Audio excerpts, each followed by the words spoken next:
Good afternoon, everyone, and welcome to the Local Area Council for Cramlington, Bedlington and Seaton Valley on Wednesday, the 18th of May.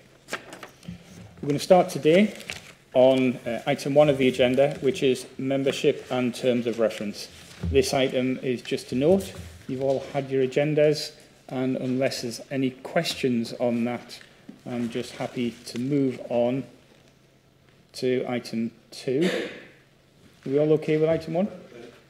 There's a typo just in the list because Councillor Lee should be in the independent group rather than non-aligned.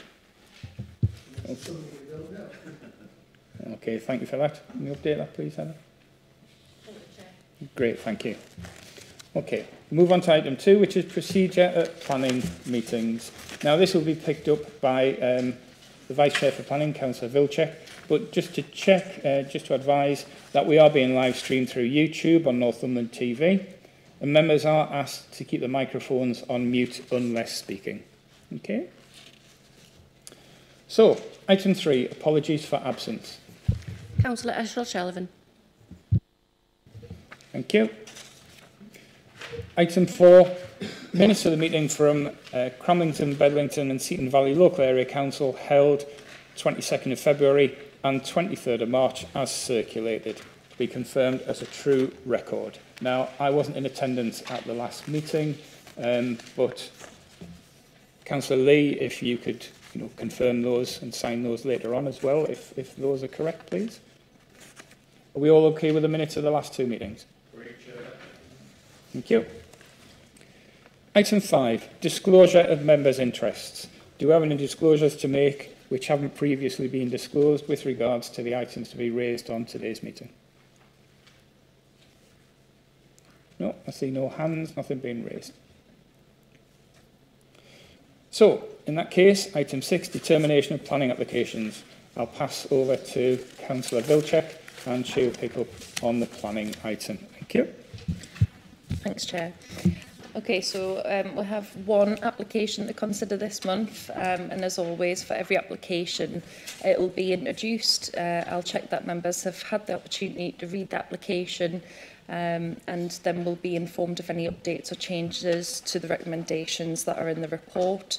We'll then have the planning officer represent that report, and then we'll move on to public speaking, and the objectors will have up to 5 minutes. And that would be shared if there's more than one objector. Then the local member or parish councillor will have 5 minutes, and then the applicant and or supporter will also get 5 minutes. We'll then go on to members' questions to the plan.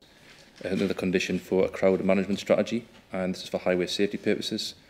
This condition would read as, within 1 month of the date of this permission, an external areas crowd management strategy shall be submitted to and approved in writing by the local plan authority. The crowd management strategy shall set out all matters pertaining to the external areas which will be used for ancillary purposes associated with the use. The approved crowd management strategy shall then be implemented in accordance with the approved details. And the reason for this is the interest of highway safety to ensure the unfettered use of the public highway. And finally, this is another condition to impose if it is approved. This is to ensure the compliance of the noise levels in relation to condition 10. It is recommended to also secure a noise verification report if approval is granted, and this reads as, within 3 months of the date of this permission, a noise verification report shall be submitted to and approved in writing by the local plan authority. The report must detail the finding. The report identifies a breach of the requirements of condition 10. The report shall detail a scheme of suitable mitigation for approval within the report. Once approved, the mitigation measures must be retained for the lifetime of the development unless varied in writing by the local plan authority. And this is to safeguard the amenities of the occupiers of nearby properties. Okay, so that is the end of the updates. If I can just now continue with the presentation. So the application is seeking retrospective permission for an entertainment venue at the GH Laidler Storage Yard, Double Row, Seaton Delville, which is now known as the Secret Garden, which is currently operating. The site used to be Laidler's wholesale cash and carry with retail, but ceased trading due to the impact from COVID-19. The application site is located on the south side of Double Row on Devil Trading Estate. It is bounded to the south by a large caravan storage site with a railway line and residential area which is approximately 100 metres away. To the northeast is an existing retail unit, and to the southwest is a cash and carry wholesaler. And to the north beyond is vacant land currently used as a temporary car park for the application site, and there is residential development beyond, which again is approximately 100 metres away. And if we look now at the actual proposed layout, the application is only seeking permission for the area within the red line boundary, and this is obviously for the entertainment area and the parking area. The existing buildings that are on site, which accommodates the cafe, the food outlets and the office above, is not part of this application. The permission being sought is for mixed use that includes drinking establishment, music, quiz and movie nights, but also a kids club every Sunday and also occasional business events. The site consists of bounding the site for storage containers, seating and toilets, 2 small tented areas covering an outdoor seating area for approximately 140 people, and also a timber-cladded outbuilding, which is an indoor seated area with a bar and TV screen, which accommodates seating for 110 people. And then on also the plan you can see there is on-site parking proposed to the north of the site, which has 33 parking bays. The elevations show that, alongside the existing building on site, the yard is now hidden from public view with the brick wall screening development, and only the tip of the tented area is now visible from Double Row on the roadside. The elevations also show the temporary building, which is clad in timber for the bar area. Obviously, the photographs will give a better indication of obviously what's there at the moment. So there we have the entrance along Double Row. You can see that the site is contained within, behind this brick wall. You can see there the cafe and the buildings, which I mentioned before, is part of the site, but is not actually included in this application.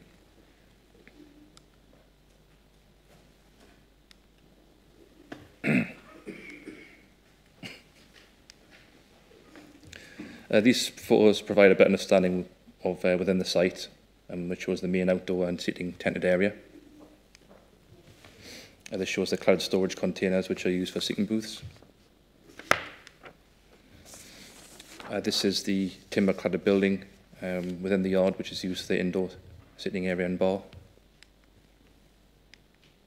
And this just shows within the bar, within the outbuilding, showing sort of, again, seating booths, tables and a TV screen for sporting events.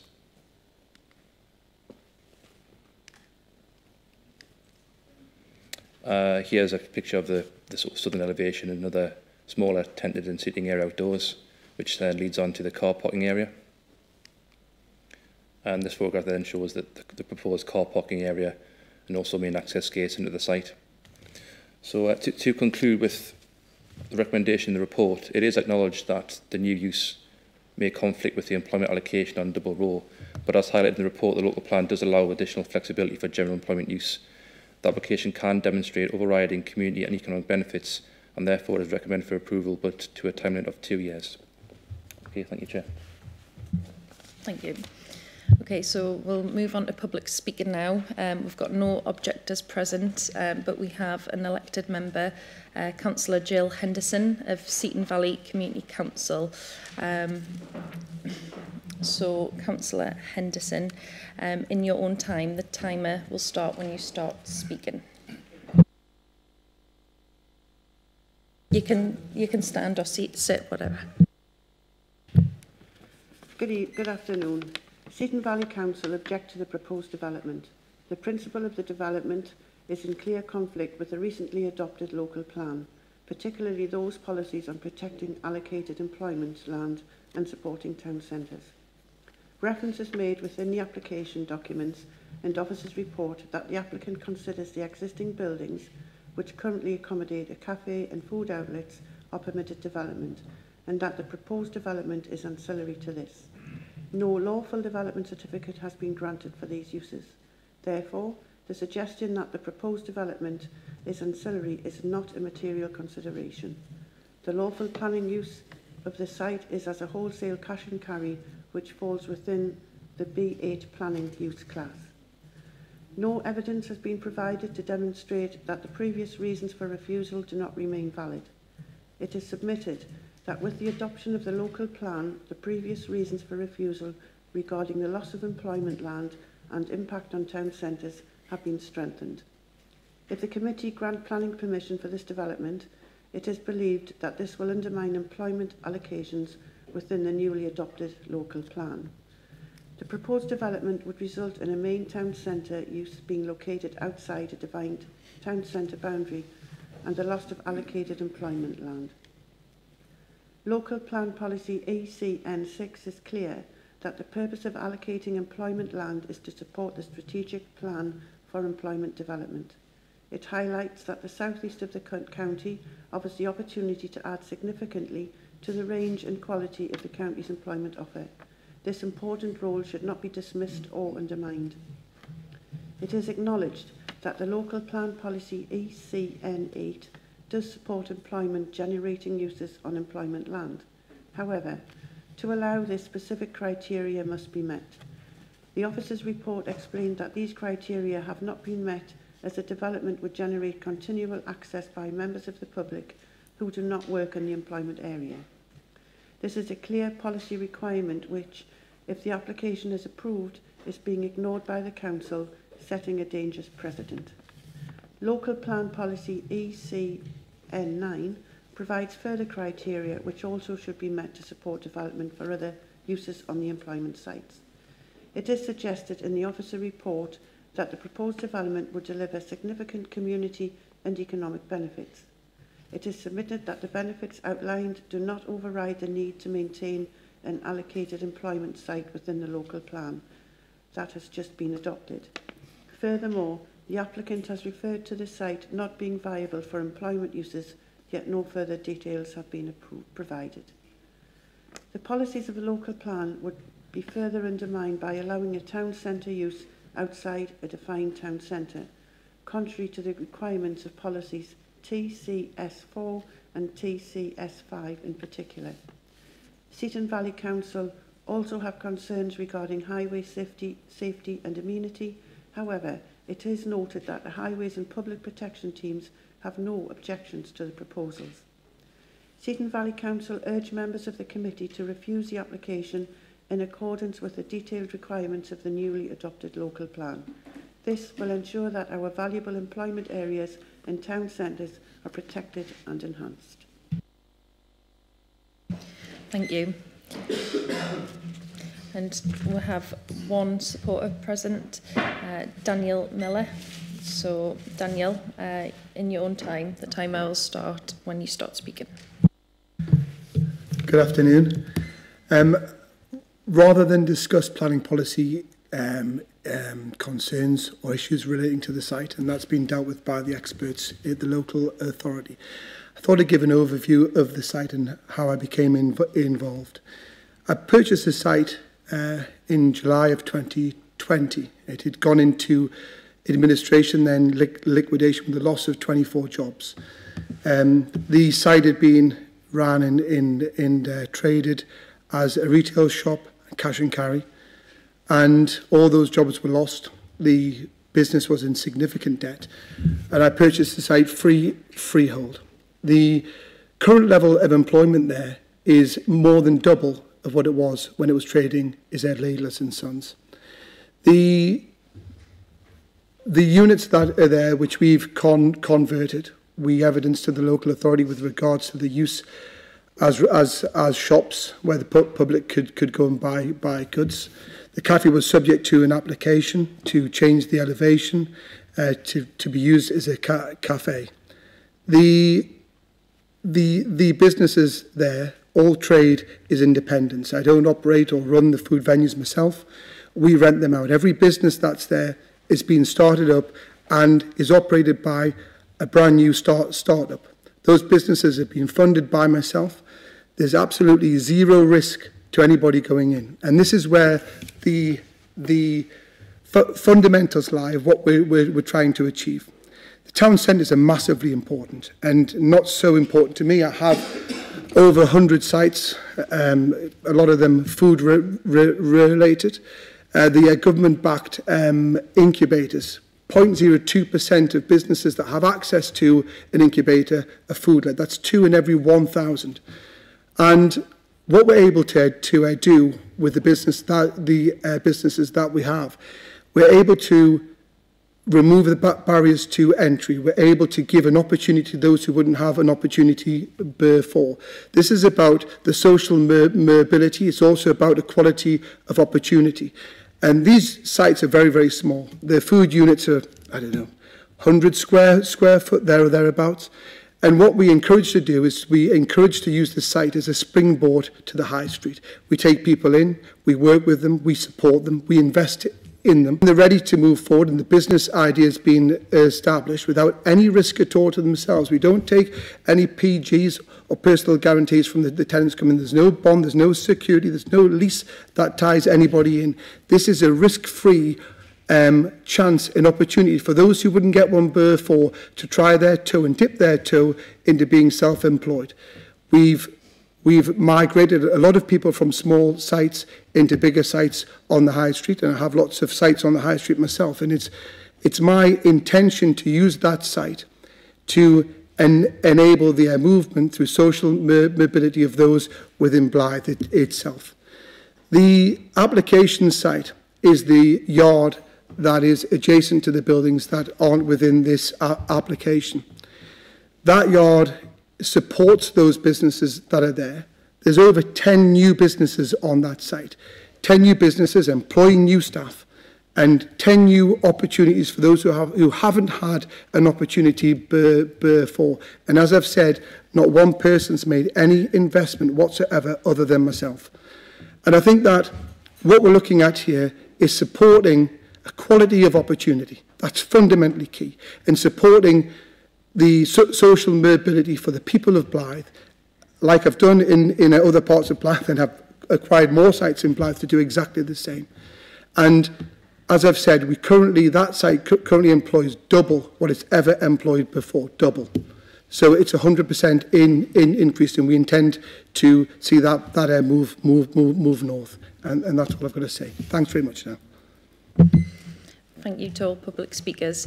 So at this point, we'll move on to members' questions. So does any members have any questions? Sorry, I couldn't see. Councillor Daly. It's all right. Thank you.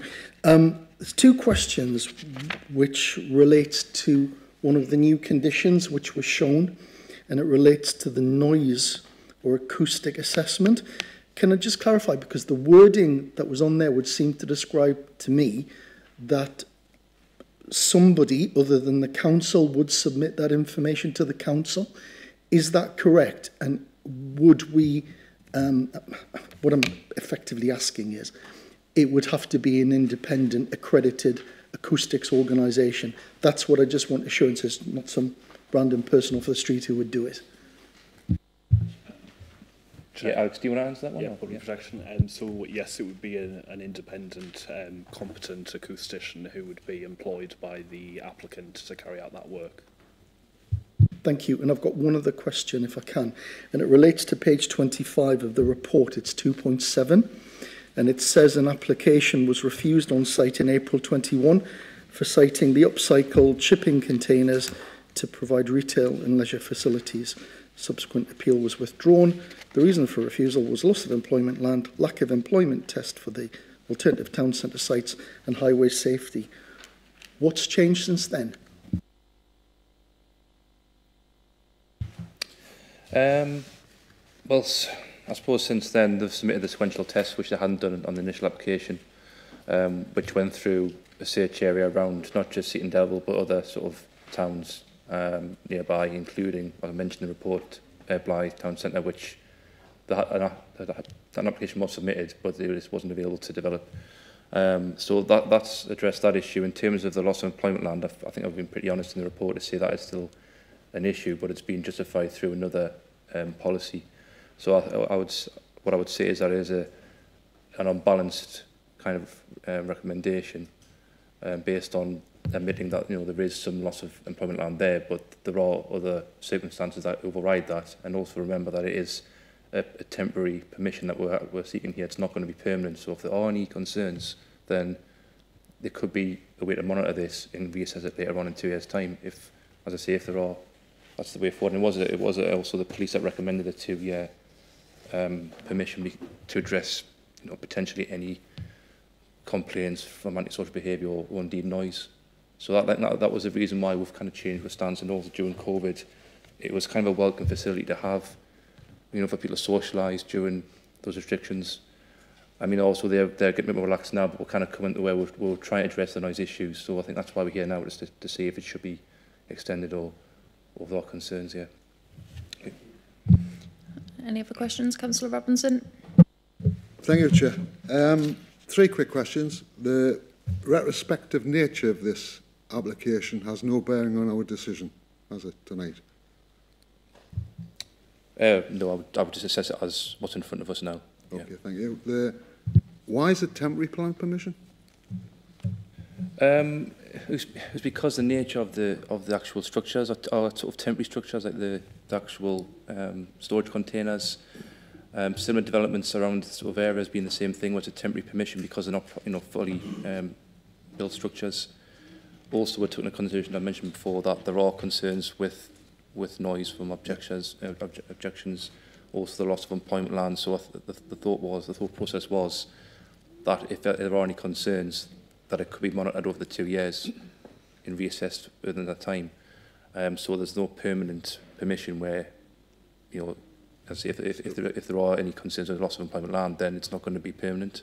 So it will be reassessed after 2 years? As I say, that's a recommendation. So yeah, the first condition does state it would be revert back to its previous use, but then the applicant would have an opportunity to reapply again. Yeah. And then we could obviously be here to assess it, and I suppose we'd have time of those 2 years to see if there are any issues across that time. Yeah.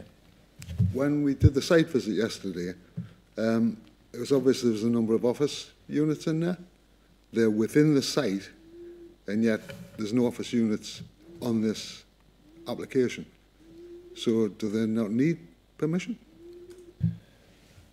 I suppose they do. I'm just looking at this application in front of us. So that is the parking area. So if this is approved, that is the conditions on this, that the parking area has to be on that site. So there would be enforcement if those pods would still remain there and there's no parking on place. Unless it was, it would be an enforcement issue basically. That was what we're looking at. That is the proposed parking area. So that's where it's hopefully should be. Would that be an oversight, in your opinion? No, as I say, that's what the applicant's proposing. That's what we have to assess. Right. So they should be removed, and that will be parking area. Yes, that's yeah. Pretty much, yeah. Thank you. Councillor Taylor. Thank you, Chair. The loss of employment land seems to be a really, really vital part of this application. What is the land currently being used for? I know we've said we've got we had a retrospective planning application, but was it being used for anything in the terms of employment before this? I mean, there's been a lot of discussions around the previous use for the applicant, but we consider the yard in particular, with where the red line boundary is, as part of the cash and carry wholesalers. I know there was retail elements, but we consider that yard to be cash and carry, which is B8 use, which is storage, which is an employment use.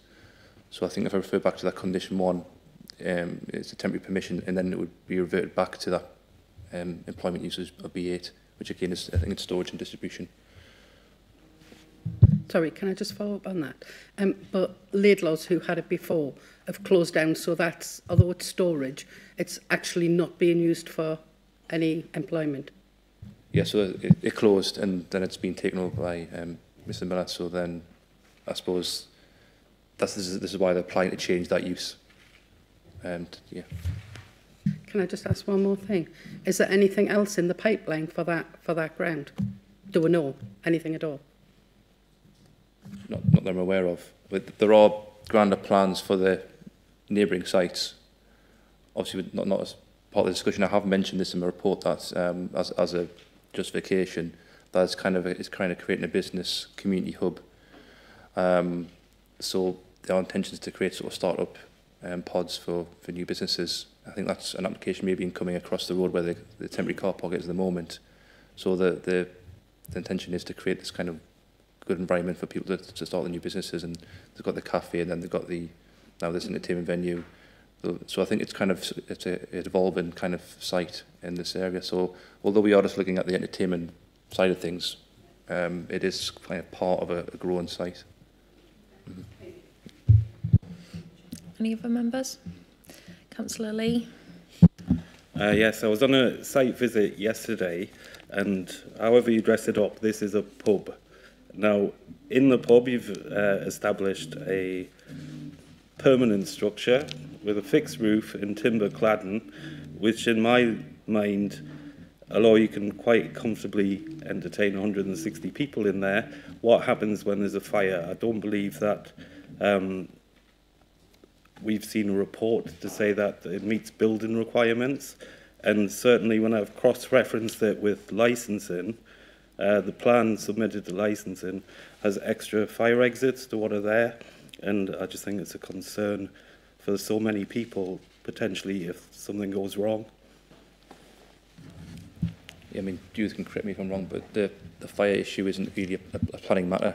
So it's nothing we can consider in this application. I get to completely understand what you're saying, but that would be a licensing issue or potentially a public protection issue, which is outside the planning system. So the materials that are used for the building, that has no reference to planning? As far as I'm aware, no, is that right? Yeah. Yes, Chair.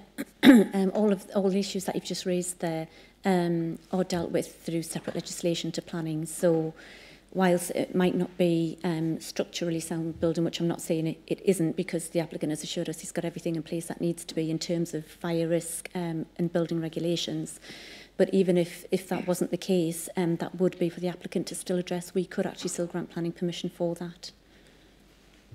So in theory, because it's very vague in this, it just has a fixed roof with timber-clad walls. Essentially, you could build it out of straw and give it planning permission. Well, I mean, obviously, design and materials do come into it in terms of how they appear and how they look. If it was going to be built out of straw, I think we probably would ask for something a bit more robust than that. But yeah, there is only so far we can take that. You know, when you're starting to talk about building regulations and fire risks, fire exits, they do come under separate bodies that have to be dealt with. As, you know, that's just the way the law, the legislation is. There's nothing we can do about that. Just another point. Obviously, the site's currently trading. Now, when I checked the rateable value on the site, it's still down as a warehouse and a store yard. Now, it is a pub that's running there, so surely that should be revalued on fair maintainable trade like any other pub. And as an example, the rateable value on that site, £6,700. The nearest pub, the Keel Row, 47,500 rateable value on there. So this scheme clearly needs to be looked at in terms of what it is that's on the site. Chair, again, it's out with the planning consideration. It's not a material planning consideration. The sort of the rate that you're mentioning there, it's not something that comes into what we consider. Okay, Councillor Swinburne. Thank you, Chair. I just want to go over a few things because there was a few conditions that were added on earlier on. So there's been a few documents submitted with regards to noise, and I know there's been a few concerns raised with regards to objections on the noise side. So there was an initial noise survey completed, and there was a request made for another noise survey to be completed on 2 occasions, and I note that one was carried out when it was closed and one when it was open, which was carried out in January, which, being familiar with the venue, was a very quiet time, and I'm aware that this venue, you know, has music acts on. It's open when there's football games, streamed, as it were, and can be very busy. And also, since that noise survey was completed, as far as I'm aware, the additional internal structure that Councillor Lee mentioned has been erected. Does the condition that has been mentioned earlier on cover the potential issues with noise that may arise? So that's my first question. My answer to that as public protection would be yes, because essentially the site, when it was first designed with the tent structure, essentially because that material was so thin, I would essentially class that as being open air from the beginning. So I realise now that there's a smaller area of tented structure, if you like, which was what the members saw yesterday. But ultimately, because I think a member pointed out there's not a proper roof. By proper, I mean obviously, you know, no slate and tile, that sort of thing. I would say that essentially the acoustic, basically the development is the same from an acoustic point of view as to what it was when it was assessed by the consultant as to what it was that members saw yesterday. Okay, thank you. There's been mention of permitted development, and I know it's in the report here, and it has been raised by one of the speakers. With regards to that, the discussion around that relates to what's called the cafe, as some of us witnessed yesterday. That is nothing to do with what's being discussed today, and the application is with regards to temporary structures. Just to confirm that that's the case, is that right? Yes, so it's the temporary structures and the use of the yard as well. Okay. So it can sort of, it can be on its own end. It can work on its own, I suppose. It's got its bar in the entertainment area, so it's mainly that use as well, not just the structures. So it's the whole thing of the mixed use. So this issue of permitted development is not an issue, as it were, because that's not relating to the application. I mean, not for this application, and as it stands now. I mean, there might be a potential issue in enforcement cases, I don't know, but that's not for us to discuss today. Okay, thank you. I was conscious on the visit yesterday, there was a number of vehicles parked along the front, and to access, or for them to get there, they cross over the footpath. Now, one of the conditions, I think that was spoken about earlier, related to maintaining privilege of a footpath or pedestrian management strategy. Would that resolve that issue and make that a safer place for people spilling out of the front door, taxis coming and going? My concern would be if people were parking there and people were coming and going around the front doors, that, you know, that could be a safety issue with people driving their cars on and off, or taxis on and off, or if they've parked there.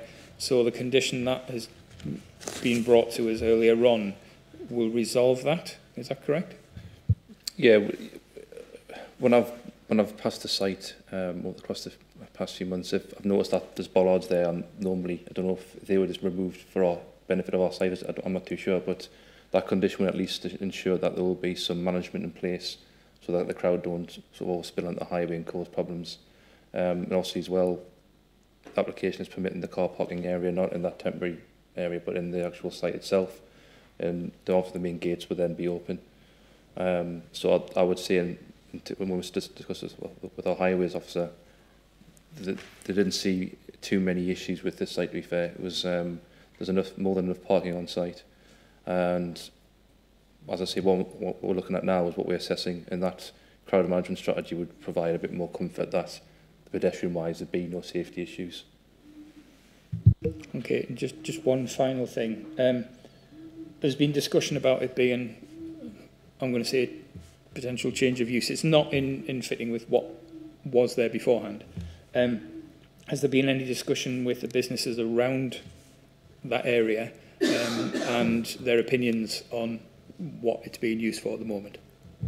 We don't personally contact businesses. It's a case of, it's part of the plan application to consult those neighbours around the site, which we have done. We've consulted those businesses along Double Row. The objections we've received have mainly been from a few residents on either side of the site, and none of the businesses have raised any concerns or objections. So based on that, I've took it from the fact that there's no concerns from those businesses. Thanks. Councillor Bowman. Thank you, Chair. Just to go back to a previous question, just for clarification. Normally you would put a horse in front of the cart. You would apply for planning application, and you would planning application would be approved, and you would go ahead and carry out the construction of what you planned. And I take it from that building regulations would apply, and so would fire regulations. But this is the other way around, isn't it? This is the cart in front of the horse. So you can see our dilemma, can't you? That we question about the fire side of it. If there was a fire there, how many people could exit the premises within a given amount of time? Especially the new construction, which is a roof and timber cladding for the walls. I asked the question on the site visit, where are the fire exits? And I was pointed to a double gate, metal gate, and it was locked. And it was trading, 10 o'clock, trading, and it was locked. I have grievous concerns about that. So can you clarify that? Is that a right way to think, or can we object to it on those bases? Chair, so taking those 3 points separately, I mean, we've had this question before at committee about retrospective planning applications. There's nothing in the legislation that doesn't allow for that to happen. What it means is, as the local planning authority, we should be assessing the application as if it wasn't there. So it doesn't matter how well established it is, you still have to look at it as under material planning considerations and as if that development wasn't there, and you can still refuse a planning application despite the fact the building or the use, whatever it is already there. So we should always, keep that in mind and be mindful of that and not be swayed by the fact that it is something that's operational already. The fire exits and the building regs, again, it's, as I said before, it is different legislation. I mean, all I would say is this was raised at the site visit yesterday, and the applicant was quite clear that everything is in place. He has his certificates in place. I mean, that's all we can really say on it, because it's not something that we consider from a planning perspective. But, the assurances were given that everything that was required in terms of building regulations and fire safety are in place and certificates provided. Have we got any other questions from members? Councillor Bowman. Second question, it's related to the local plan. Can the officers confirm in their thinking, can you prove that this application is in keeping of the local plan is set by this authority and Seaton Valley Community Council? I see no reference in the documents that are before me. Can you clarify that, please? Chair, I think we've already heard about policy ACN 9 in the local plan, which is the new Northumberland local plan, and in that it clearly talks about additional flexibility in terms of general employment areas. Now, this might not be an employment site in the traditional conventional sense, but there is employment attached to this site by the people that work there, everybody that is linked to the operations of there. You're talking taxi drivers, the brewery kind of things. There's a lot of investment in there from other businesses and people employed by those businesses. So whilst it's not a conventional employment use, this policy is specifically related to sites like this that can offer some sort of flexibility on that, because not every employment use will be taken up by somebody wanting to put their business or whatever on that site, and some of them will sit dormant. So this allows a little bit of flexibility for that, and that's, you know, again falls into the 2-year temporary permission. This is all kind of a 2-year monitoring exercise, if you like, to see how everything is gone. You know, in terms of the sequential approach, the applicant did submit a sequential test, which demonstrated that there weren't any other sites suitable for this.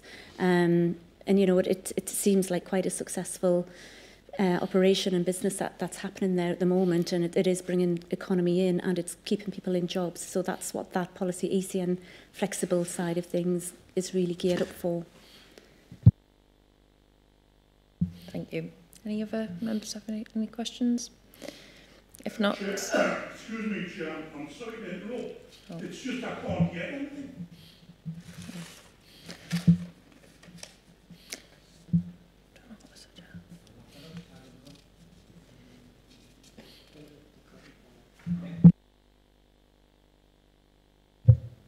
Can you hear us now? Can you hear us now? Yes. Yeah. Yes, thank you.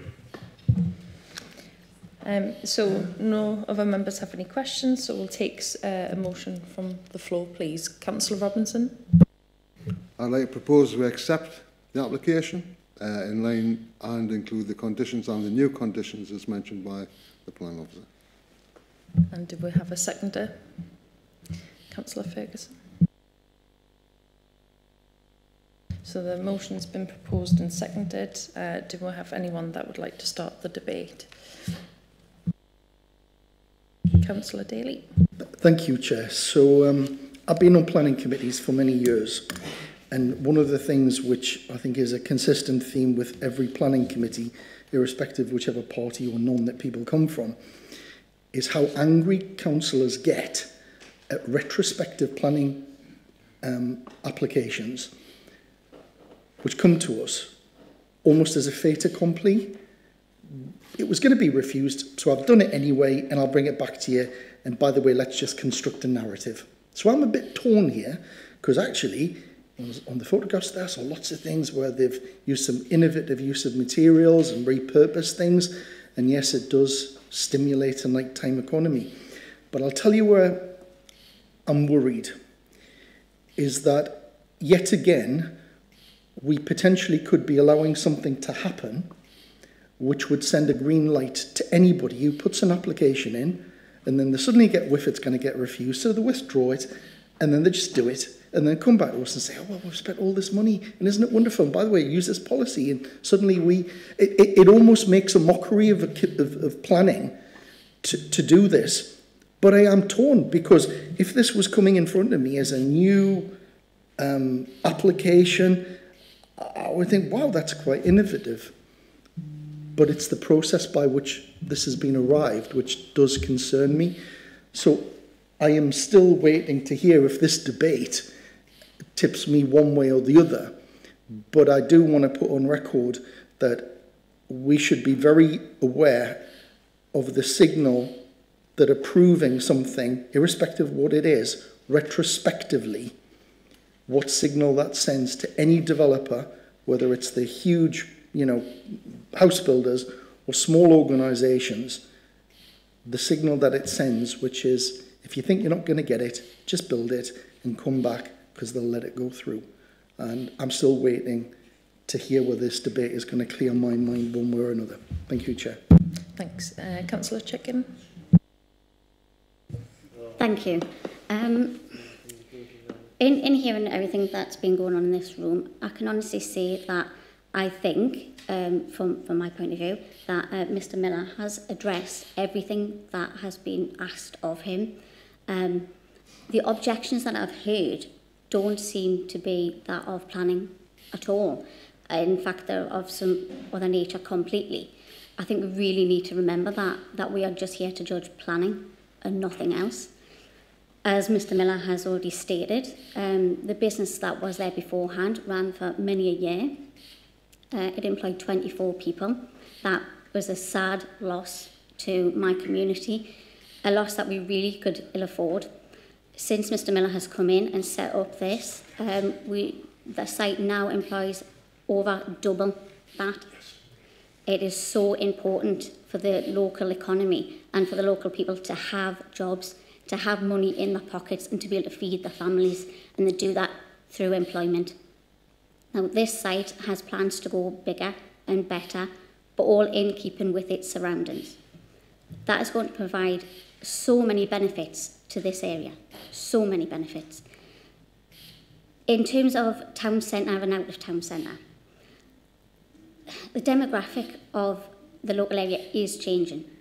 Now, Dan's idea is to actually support the local economy. It's actually to support the local high street by using a springboard system. This, to my mind, is just wonderful.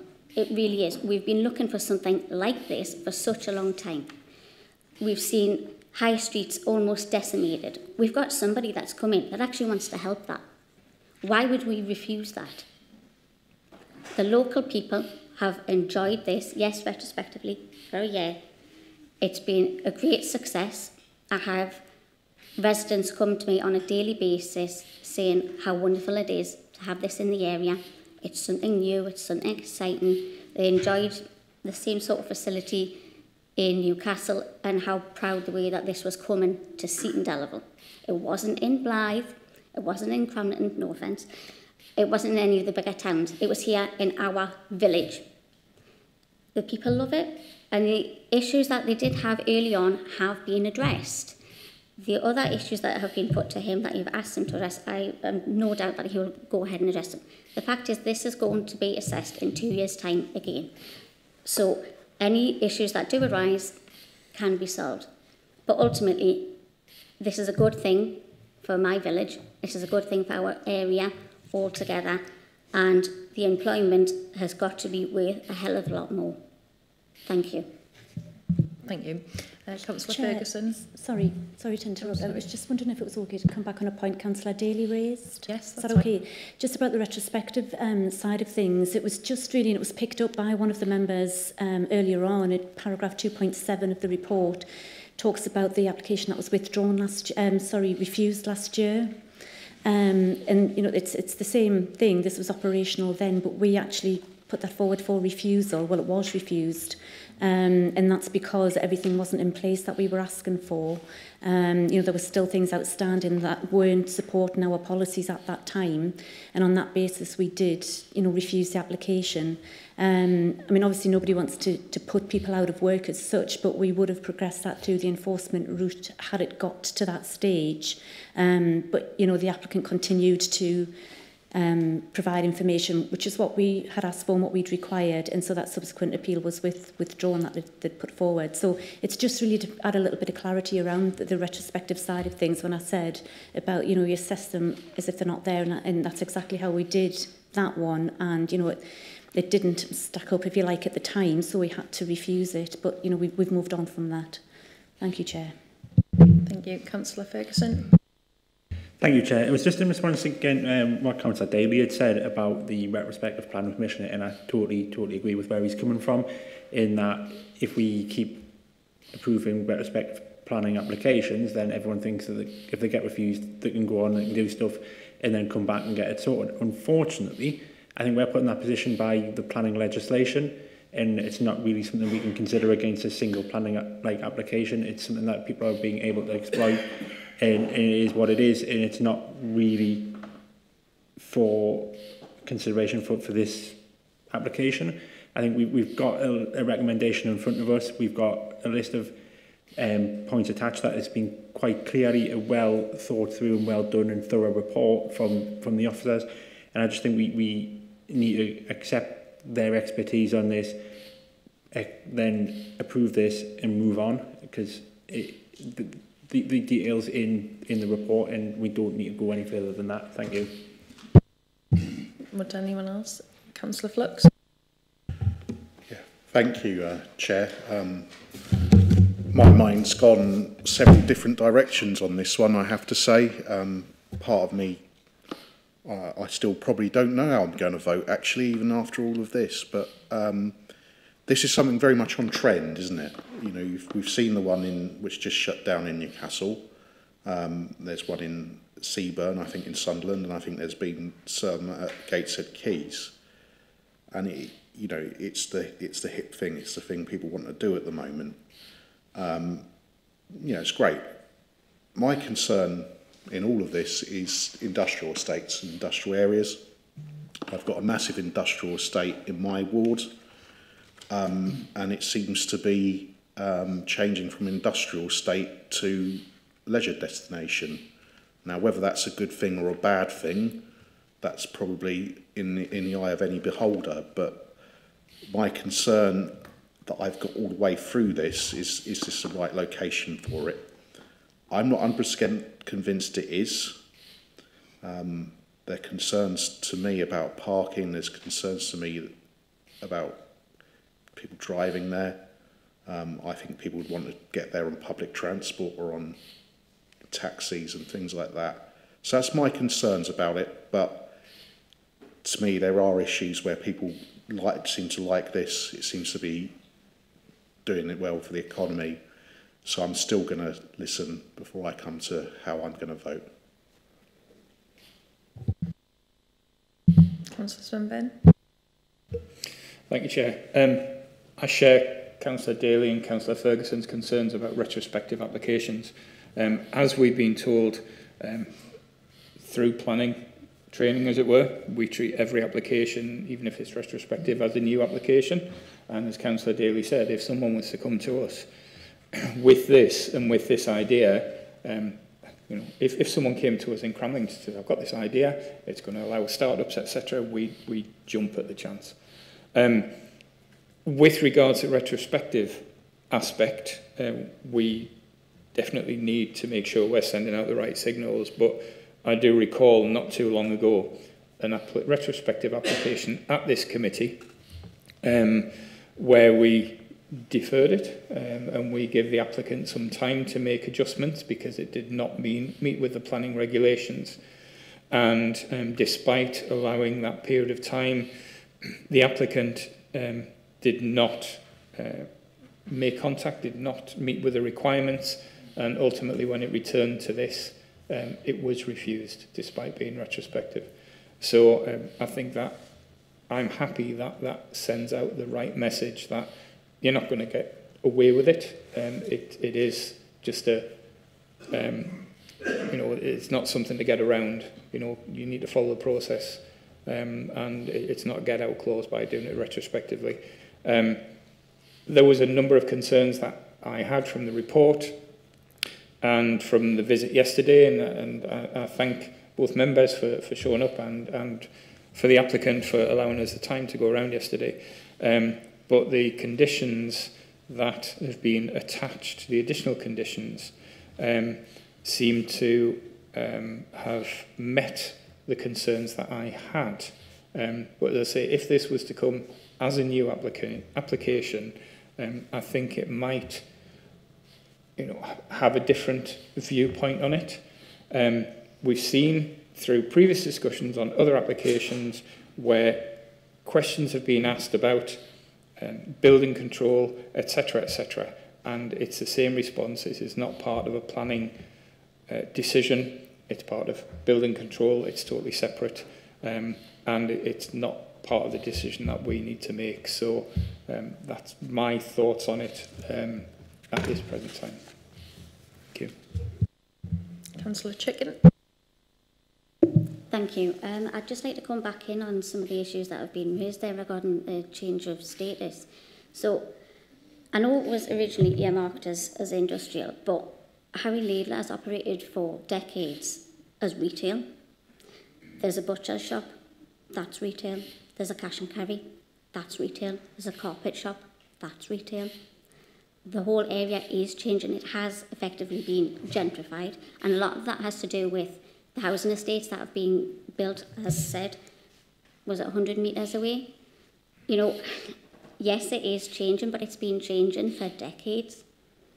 Why suddenly attach something of that nature to just this one project, when actually this one project's benefits far outweigh any negatives?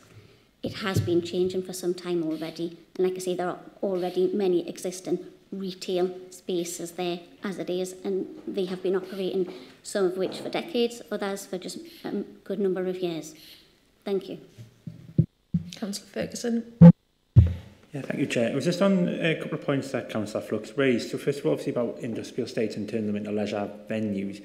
I do agree that they're probably not appropriate places, but you look at most industrial estates, especially those around Cramlington, Bedlington, etc., they're located on the outskirts of towns and they're not thoroughfares. This industrial estate, also, the road that goes through that is the main road into New Hartley. And we talk about the highways issues around this project and the potential traffic, but the same council approved to build nearly 300 houses in New Hartley without changing that road system, and that still being the main road. So I think it's unfair to then lumber that onto this project because we've allowed other things there. And it makes you think, well, actually, although this is an industrial estate and it's earmarked as an industrial estate, is it still appropriate to be an industrial estate in this day and age, given the road network that surrounds it? Possibly not. But again, it's something we need to move away from in terms of this application. And I think the issue around public transport, this is very much within walking distance of where this train station is going at Seaton Delaval. So there will be more options for people to access this by public transport going forward. There are buses that go past there, so and there are two relatively new housing estates within that 100 metres, I think the plan officer said. Again, so people who will be attending this venue are probably going to be people within walking or that can't get public transport. So I think, yeah, I can understand why people have some concerns around it, but I think that's why we're going to come back in 2 years and look at it. Councillor Bowman. Thank you, Chair. I'm a bit perplexed, I am, and I'll explain why. Local businesses on this business park in the past have been warehouses.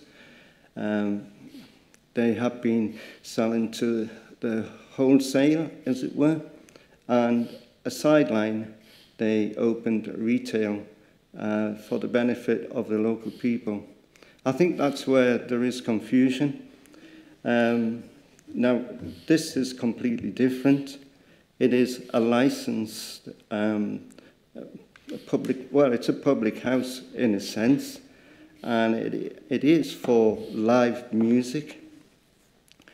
And we do have a concern, don't we, because not that far away from these premises are houses where people live and sleep. And we've talked about the timings of the operations of this premises. We've talked about the carrying out of sound checks in the area. But at the end of the day, what's there before this was peaceful in a sense. It was like 9 to 5. It was a normal business park, a normal industrial estate. But what we've got here is something completely different to a normal industrial estate. Yes, it does employ people, so does a normal industrial estate. Yes, it's used by the residents, and so was the premises beforehand that this company took over when it went bust because of the pandemic and when it lost a lot of business.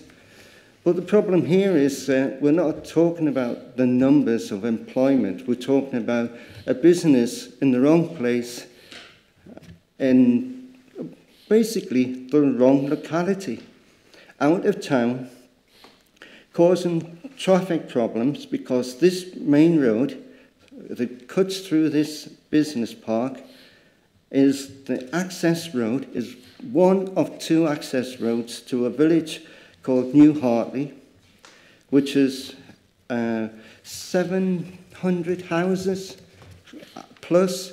I think we've got another 328 houses being built, which this local authority didn't approve, but it went through planning and it went through appeal, and so the builders won that case. But what I'm saying is, this isn't just a normal business park, is it? This is a thoroughfare into a village, a major thoroughfare into a village that is increasing in size. And not only that, I've alluded to the travel of sound, as it were. You just look on the map and you see how close houses are. And let's face it, a lot of premises today have double glazing and so on. I lived near Heathrow Airport where we had triple glazing, but if you sat in the garden, you would hear the aeroplanes going over the top, as you do here, actually. It's actually under the flight path to Newcastle upon Tyne. But what I'm saying is here that the live music is a concern. Where it is in the business park is a concern. And it is a business park. It is an industrial park. It was a former colliery that provided the power to the northeast and the south and so on. It was a major pit here. And all that's happened over the years is that people in the past have taken the premises and have adapted it to businesses, but they are industrial or warehouses. That's what they are. And don't forget, you've got a fantastic business there doing upholstery. One of the high flyers around the world, world famous. And yet, just along the street, we've got a premises which is basically a pub outside with food and with noise, with extra traffic. And we talked about the parking in front of the premises. Yes, we could put bollards up and so on. But I can tell you now that people will park all over the place. They will. It's a certainty. So I've given it hard thought. I've given it a lot of consideration. And I'm sorry, but I've made up my mind. Thank you. Thanks. Any other members? Councillor Chicken? Yes, a butcher's isn't industrial. A gym isn't industrial. A dance school is not industrial. All of which are currently there and have been there for some time. Mr. Miller has already said that the adjacent car park, which is more than big enough, can be used by any of the customers from any of the businesses surrounding. So parking really is not an issue. It has already been addressed, and any up-and-coming issues he will address, which he has already said. He has bouncers on the doors. People are not spilling out. It is very well contained. You don't get problems spilling out onto the road. I live there. I travel down there quite regularly, and you just don't see these problems. And as for the industrial, it ceased to be fully industrial some time ago. Thank you. Thanks. Councillor Robinson? Shall I just sum up, Chair? I've listened to some of the points, and, you know, my first question was about the retrospective nature, and we heard we haven't got to consider that. So, Councillor Daly, you said if this came new, you'd be looking at it in a completely different light, but that's the way we've got to look at it. That's how we have to look at it. Other points about the likes of the fire escapes and whatnot, I expect the appropriate officers to be involved in that. And if the guy's got the paperwork signed and sealed, then there shouldn't be a problem there. I heard about the employment land and change of use and whatnot. Well, this is a business. It just happens to be retail hospitality business. And what I would ask members, if they're considering that, then when's a job not worth a job? Because this is creating jobs. Not only is it creating jobs, it's creating small businesses. And that's a policy in our local plan as well, to help small businesses. So overall, I can't see a problem with it in planning terms, and that's all we've got to decide here tonight, and that's why I'm supporting it. Thank you. Just for clarity, can we have the motion read out, please, before we go to a vote? This application be granted temporary permission for 2 years. Subject to subject to the conditions Do you want me to read out all the conditions? Or? No, just subject the conditions in the report and as amended. Sorry, okay. So this application we granted temporary permission subject to the conditions in the report and also the conditions, amended conditions read out at the beginning of the presentation. Thank you. So can we go to a vote and can we have a show of hands, all those in favour?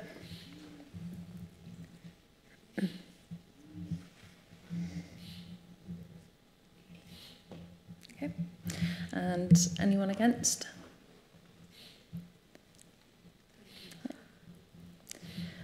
And any abstentions? No. Thank you. So that planning application has been approved, and Councillor Swinburne will be pleased to know that I've remembered that the next item on the agenda, item 8, is the appeals update, and that's just for members to note. And I'll pass you back to our chair.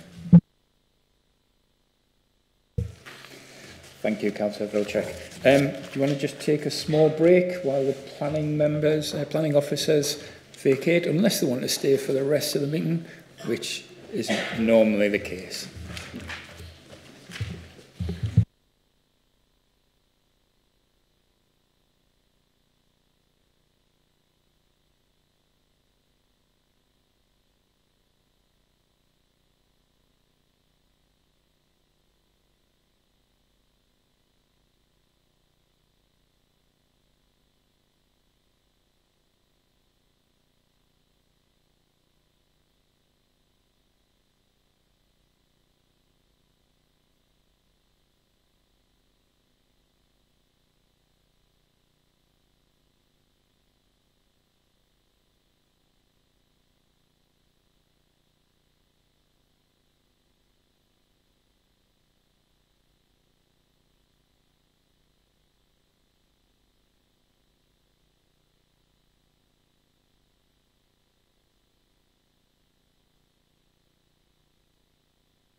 So that, yes.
Thank you, everyone.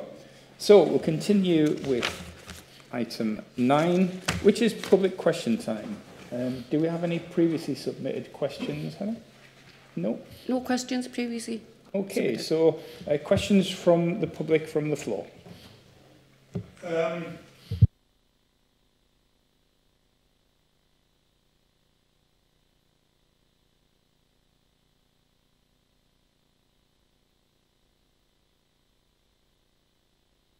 No excuse because it's temporary parking.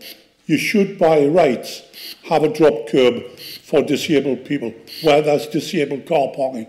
And you should be shown an example with being NCC and a Unity Council. My question regards Arch.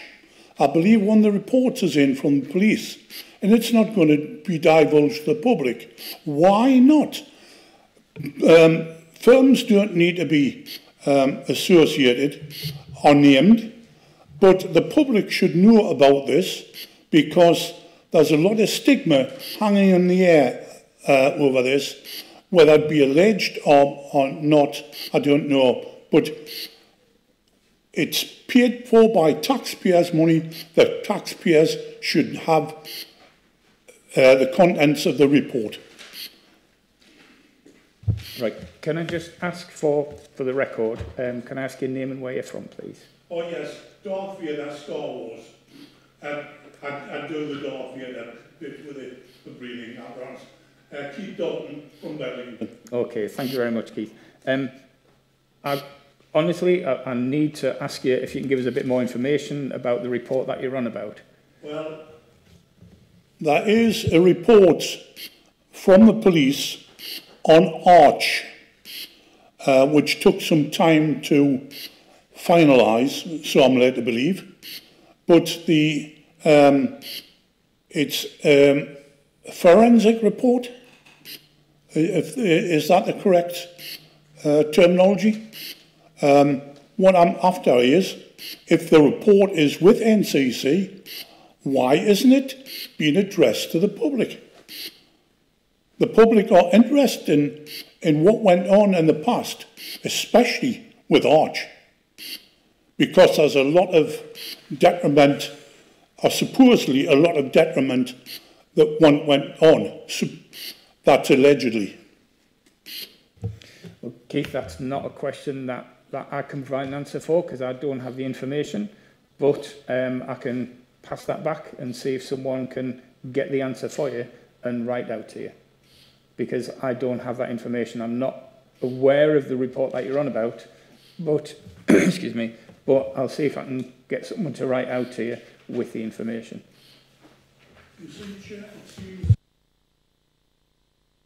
It seems, Chair, that it's been hushed up, and I don't think the public would like that in the least. If they're paying for the report to be done, it should be brought out to the public. I don't think there's any secrecy involved against the country by leaking this or by giving the report to it. And so therefore I feel it's necessary that the public should know what's going on. As I say, Keith, I'm not aware of the report that you're on about. I honestly don't know which report this relates to, but I can pass it back and get someone to provide you with a written answer because I really don't know, have any further information I can give you at this time. Thank you very much, Chair. No problem, thank you. Chair, can I just Councillor say something Robinson. for clarity? I mean, Keith is a constituent of mine as well. I believe what he's referring to is the KPMG report, which was a forensic deep dive audit report into the trading, I think it was the last year of Arch and the first 2 years of Advance. I asked that question at full council 4 or 5 months ago. The answer I got was not succinct. It was if it could be made public, it would be made public. We've now learned it isn't going to be made public, but the accounts committee are going to see it or have seen it. So that's as much as we're going to get to see it. I think that's what Mr. Dalton's Right. talking about. Okay. Obviously, I've heard of the KPMG report, but I'm not on that committee. Excuse me. So, you know, where there was mention of Arch, that's where the confusion was. I've heard of the KPMG report. I'm not on that committee. Other than I'm aware that there was a report that wasn't going to be made public. You know, you've filled in a few gaps there, but there again, we can look at providing a written response because it's more of a full council question than a local area council question. Okay, all right. But we'll look at getting a response out to you. Okay, a written response. Thank you. Do we have any more public questions? Okay, thank you. We move on to item 10, which is petitions. So it's to receive any new petitions, consider reports, or receive any updates. So we have one new petition, which is an extension amendment to existing speed limit and extent of the road safety scheme in Seaton Sluice, which is to extend current 30 mph past the properties at Seafeld Mews to look at a range of traffic calming measures, including the potential to relocate the fixed camera speed site further to the north, as the current location is potentially affected by the signalised control crossing point to the Astley Arms Public House, which was installed after the speed camera. Seafeld Mews has no calming features. Improve the crossing point at Seafeld Mews and improve safety with traffic calming measures. So we received that new petition and we'll have a report coming, I think, at the July committee. Okay. Item 11, local services issues. So we'll receive verbal updates from area managers from technical services and neighbourhood services. Who wishes to go first? Tony? Thank you, Chair. Thanks, Chair. A bit of a whistle-stop run through. Really, it's not as long as in previous reports. Waste collection services, waste and recycling services are continuing to perform well. Demand for our bulk household waste collection service remains high. We're still performing well in that area. Garden waste service is up and running, and that too's performing well, and I think we've got in excess of 10,000 customers in the southeast now. And just one quick note regarding the residual waste collections. The week of the bank holiday, on Thursday during the 2nd, the teams will be collecting the customers whose bins are scheduled to be collected on that Thursday. So there's not a delay, so that we're not disrupting services and customers having to wait a number of days after. So just as a note, or if your bin is scheduled for that day, put it out. And if you know anybody else who's been scheduled for that day, tell them to put it out as well. Grass cutting season saw a few interruptions. Even this week we've had some interruptions with rain in the form of wet weather, staffing issues, and even bank holidays as well. But some mechanical issues we've had with some of the machines. That's made the gap between some cuts a little longer than we'd like. But we're working with teams to recover that where necessary and have, if necessary, sanctioned overtime to try and recover some days that have been lost for the reasons I've just mentioned. Some areas are slightly further ahead than others. For example, in Cramlington, we're now on to cut 4. Seaton Valley went to Cramlington into cut 3, Seaton Valley into cut 4, and Bedlington into cut 4 as well. Weeds, we've started in all areas to treat the weeds. Most of the obstacles I think have been treated now. Certainly in Seaton Valley there have been round obstacles, sort of lampposts and signs. We've still got some areas in Cramlington to do, quite a few areas in Cramlington, and again that's subject to weather conditions. That's probably more temperamental to weather conditions than grass cutting, because if it's too windy, it could be dry, but if it's too windy, then we can't treat the weeds, because we'll get drift and we'll end up killing bits of the grass that we don't want killing, and get more complaints than plaudits for doing something like that. So again, the teams are working through that. We've deployed something in Bedlington. It's the small mechanical sweeper that's now deployed. It has a facility on the front which allows a weed treatment to be applied as well. So we're using that facility on the small road sweeper. Bereavement services, again, that's working well, coping with the demand within the service. It has slowed down a little, having worked through the last 2 years with the COVID pressures. And just a quick update, we are, as was asked of me last LAC, preparing a Muslim burial plot in Bedlington Cemetery. That's continuing. We've met with the Muslim community. We understand their needs and wants, and we're now at the point where we're going to start preparing not only the area but actually plinths as well, so that we can start receiving internments from the Muslim community. So that's a massive positive, and something that we haven't had in the southeast, and really pleased that we're able to do that and share that with that community. And that, Chair, that's me whistle stop run through. Thank you. Thank you, Tony. Do we have any questions? Councillor Robinson first, please. Thank you, Chair.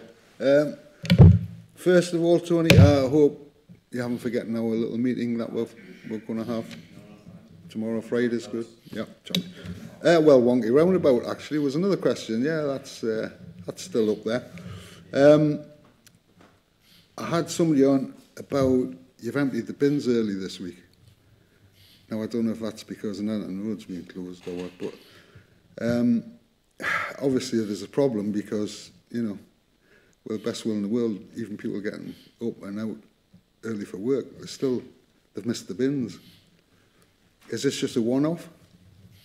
I'm not aware that we have. You know? Sorry, Councillor, I'm not aware that we have. When you say emptied early, just earlier in the day or earlier in the week? 6:30, 7 o'clock or something, I don't know. It was okay. On the day of collection, or was it earlier than the day of collection? It was the day of collection, I believe. And was it today or? Yesterday, I think. Okay, I don't know the reason for that, but I'll find out and come back to you. Thank you. My last thing is lots of complaints about the grass in Westleigh Cemetery. Now, you say you're on to cut 4 in Bedlington, but I don't know how many cuts you've done in the cemetery. But everybody's up in arms about the length of grass there. So can you explain to us how you approach the grass cutting in the cemetery? I can't, Councillor. It's 2 different teams. We have a neat team that does everywhere else, and I have a bereavement services team. They are deployed to undertake grass cutting across, I think, 19 cemeteries in the southeast. Not just in the southeast. We extend a little bit north as well. But the same team are required to prepare graves for interments and also cover for staff in the crematorium. I've had meetings with my ops team in the cemeteries to try and speed up that process. But again, it's weather dependent and it's staffing resources dependent. It's because, you know, we need to deploy to prepare graves ahead of interments as well. So I'm aware of some issues in the cemeteries, and I'm actively working with colleagues in those services to, for example, I've sanctioned some of that in this weekend to try and just speed up that process. We in the cemeteries team are subject to exactly the same constrictions and restrictions of weather conditions, staffing issues, and also and mechanical issues as well. So it's not something that isn't on our agenda and we're working with or working towards. Yeah, and I appreciate all that, but you know, you can't appreciate the residents who have paid for a service now. They pay quite a bit of money for that option, and they feel as if they're getting a bit shortchanged because it's not being looked after as well as they expected, maybe. I'm not sure what you mean by they paid for that option. They pay quite a bit for a plot now, don't they? For an interment, yes. Yeah. Yeah, and we'll maintain that, but there's no contractual arrangement to maintain it. Well, they're not paying anything directly for that. No. The grass cutting. Yeah. So right, okay, thank you. Okay, Councillor Taylor. Thank you, Chair. Tony, I just wanted to ask you about the weed killing. Are we using the blue dye this year? So people will know. Yes, Councillor. The team should be using the blue dye. Great, thank you. I've got Councillor Dunbar first.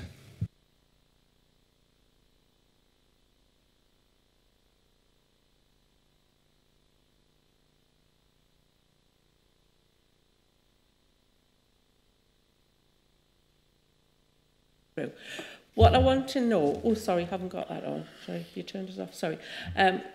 What I'm asking is, I've noticed that the lampposts and street signs on the main routes are either strimmed or have had weed killer on and they look great, it sort of blends in. But when you go into the estates, a lot of them have got like 3 cuts growth on the bottom of some lampposts and some signs, and it just makes so much difference when it's trimmed. So, will you be going to within the estates to do that? Because I am getting a lot of correspondence, one way or the other, from residents about this. And will you be doing trimming and weed killing on them? Well, yes, we're actively doing the weed killing, but as I've just suggested in my report, that's dependent upon having staff available to do it, because the team that do the weed killing also undertake the bankside cutting, so we have to take somebody off if somebody goes off. So there's a bit of plate spinning going on all of the time to make sure that we deploy those prioritised services. So we want to keep the grass cutting going. If there's somebody off, and we've had a number of staff through COVID and non-COVID illness, if they're not there, we will redeploy somebody from another section or another service within Cramlington. So it's a bit of, do we stop doing that? Do we carry on? Do we reduce the grass cutting? So it's not as simple as just doing it. Yeah. We're conscious of what we need to do. I'm disappointed that you've noticed that there's the furry lampposts. I think I described them as last year. Oh yes, I did. And we've taken steps to try and avoid that. So I'll certainly speak with the team, because we've purchased some small domestic type strimmers, not the large petrol ones that the teams have got. That should just whip around a lamppost and just keep that at bay. So, and similarly, we've given it to the cleansing teams as well. So when they turn up at litter bins, if there's any weeds starting to grow around the litter bin, not only do they empty the bin, they can whip around the bin as well and just keep those weeds at bay. So I can send you the photographs. Please, yes, please. Yeah, that'd be excellent. And then I can share with the team. It's not just one particular area, dotted around other areas as well. Regarding the banking, I've had the Tavistock Walk bank has been cut again. I think today it was really good, but I noticed the one at the top of Ringwood Drive, there's 2 underpasses, and the top one at Ringwood Drive, that hadn't been cut at all. So apologies if it has been cut today, because I haven't seen it. I just whizzed past and saw the one at Tavistock, but I didn't go up that direction. Just to sort of point out that one hasn't been done. It does usually get missed, that one. I don't know if it's because it's quite a severe gradient or not, or whatever, but at least once, twice in the season would be fine by me, And I've got one more. I'll check that out as well. Sorry, just I'll send you. In regards, is the core service for your team, does that include pathways? Because I've raised it with you before that there's some pathways in the social housing estates that are a bit, and some of the other cuts could do with like cleaning. Is that part of your remit to do that, and how could we resolve the problems? I'm getting lots of concerned residents in some of the areas pointing out when's the path going to be cleaned. Well, one of the things that we've talked about previously is about the small pedestrian sweeping machine that we don't have anymore. So I have to borrow from another area, but of course that's funded by another area. Yeah. So I can only get that when we can release that from another area. It's part of the core. Yeah, we should be cleaning some streets. We've got a limited street cleansing team in Cramlington. And if there's anywhere in particular that you want to identify, please let us know. Some areas, need a little bit more TLC than others, and I think we've got to recognise that we may not be as in areas as often as maybe people want to see the yellow flashing lights on the machine, and we need to be somewhere else that little bit more often, because it just requires that little bit more attention. But if you let me know, I can certainly have a look, but I'm disappointed that you've identified some areas. Well, residents identified them to me, and I think I did pass one on top Burness Road where it's only a footpath, there's no road, and I think there's a lot of cigarette ends on the like hundreds, and people aren't picking them up themselves and asking others to pick them up on behalf of the people who are dropping them, which is a bit of a concern. But thank you for that. I'll give you a heads up where the areas are, and you can paths clean. Thank you. Okay, I've got Councillor Bowman next, please. Thank you, Chair. 2 questions, Tony. Thank you for your report.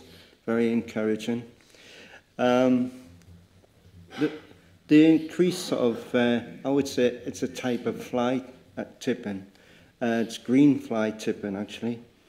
But it is a concern. Because of the price of garden waste bins, I've noticed a lot of people are tipping their garden waste into Hollywooldine more now than ever before. It's what, about £43 for a garden bin for a year, and I know it's a good service. It starts in March, I believe, and finishes in November. But even so, £43 for some people is a lot of money, so they're deciding to avoid that. Is it classed as fly tipping? I believe it is classed as fly tipping, Councillor. If it's waste, a waste product, and it's discarded by somebody, not through a controlled method, might not be considered to be as heinous as doing other fly tips where you just throw things in back lanes and in garage areas and things like that. But I'm not aware of anybody tipping any green waste in that area. I'm not being made aware of it anyway. I'm saying check with the team, but that might have come through as a fly tip request, and I don't get to see every one, but they are reported and the team do log them. My main concern is Japanese knotweed.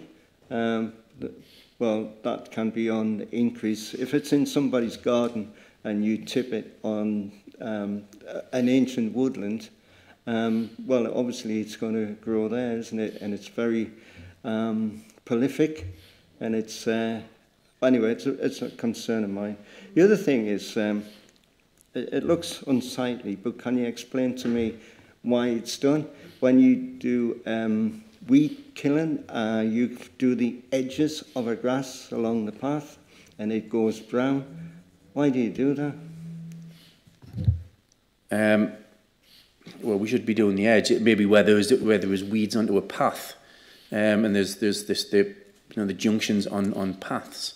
We wouldn't be doing it, or shouldn't be doing it on the grass edges.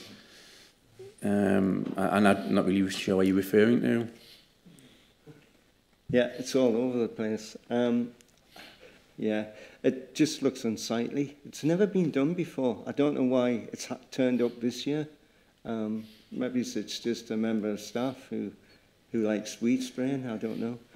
It's a weird thing, but it does look unsightly. I thought it might be to allow the grass to die off and you come along and trim it, but obviously not. No.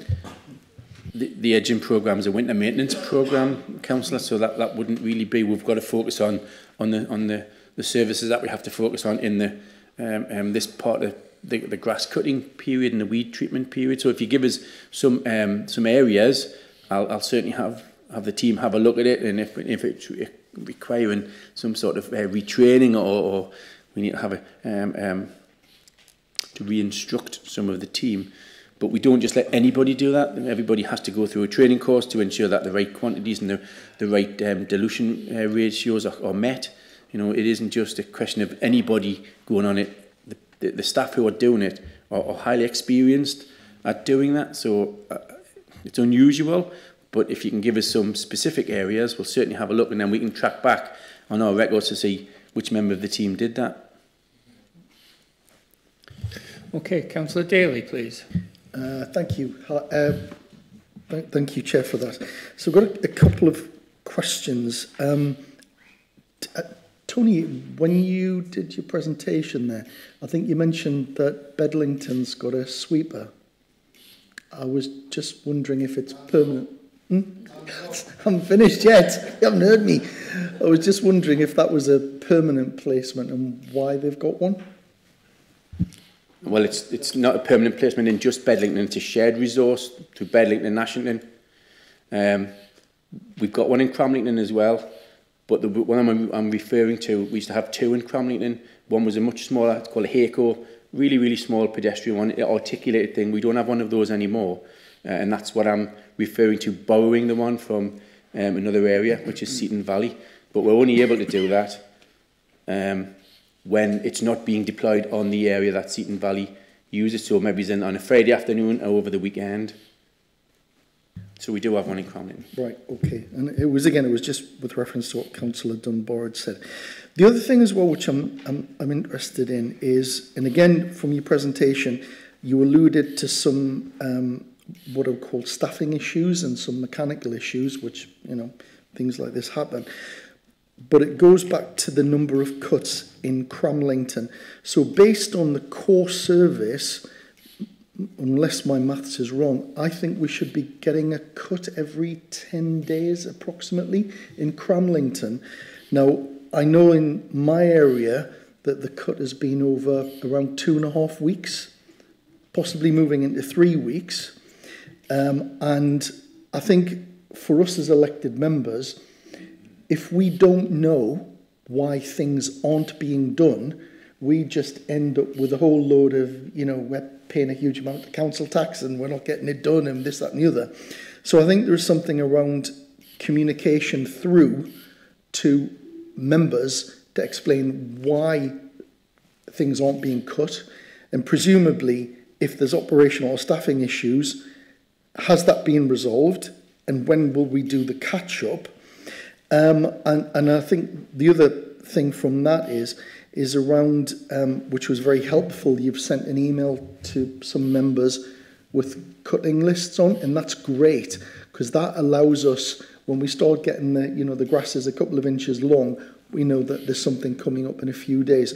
So I think it's the question there around, are you missing staff because you haven't been able to fill vacancies? Has it been staff because they've been off sick? Is it new staff you've got to train up on routes? And have we resolved the mechanical issues which may have impacted on the number of cuts on that 10-day cycle? Thanks, Councillor. It isn't a 10-day cut at Cramlington, it's 14 days. It used to be 10 days, but it's not anymore, following the removal of the partnership between Cramlington Town Council and Northumberland County Council, so that's gone to 14 days. We have got a full establishment of staff. Some of the establishment that we've got are new. Certainly 3 of the team that we've got are new, and I think I've sort of emailed before about the nuances of using one of those machines. They're not up to speed. They will become up to speed, and they're getting up to speed, but they're not quite there yet. In the mechanical issues that I'm referring to, it isn't just from a servicing point of view. You know, there's a lot of obstacles that are in the grassed areas that if teams aren't aware of, raised manhole covers, that type of thing. We've currently got one machine. It was repaired and it's been repaired, and we've got it back tonight, ready for tomorrow morning. And there's another one, the part's ordered, and it will be put back on the road, or on the grass rather, as soon as we can get that repaired. One of the things that we are finding, and it isn't just about grass cutting machines, and I think I would guess my colleague to the right here, this colleague, sorry, about getting parts and replacement vehicles. I think it isn't just in our service, it's across the county, and I think it's a nationwide thing about challenges in getting replacement parts or even new vehicles as part of the fleet replacement programme. So that it isn't just one thing. Yes, we have had members of staff who have had some sickness. Some's COVID related, and whilst we've got a new policy that came into force on Monday, I believe, a respiratory policy across the county, that sort of still doesn't stop people being poorly. It just helps manage that a little bit more through the sickness and well-being processes. So it's a combination of lots of things, and it's, as I've suggested Councillor Dunbar, I think it's a bit about plate spinning, trying to make sure that the services that we need to have on the road are on the road, but we can't keep everything on the road if we don't have all of the staff available to do so. So, Chair, if I can just come back on that, that's where I think we can help. So if we are told that there's an issue in terms of the number of staff you've got in, or a mechanical issue, then that's where we can actually start getting that messaging out. Because otherwise it looks like nothing's happening, but there might be a perfectly legitimate reason why something isn't happening.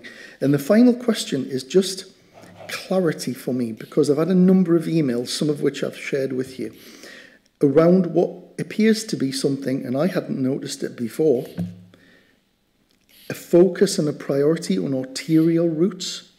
So your access points and your drive-through points in towns being done, and estates not being done or done much later.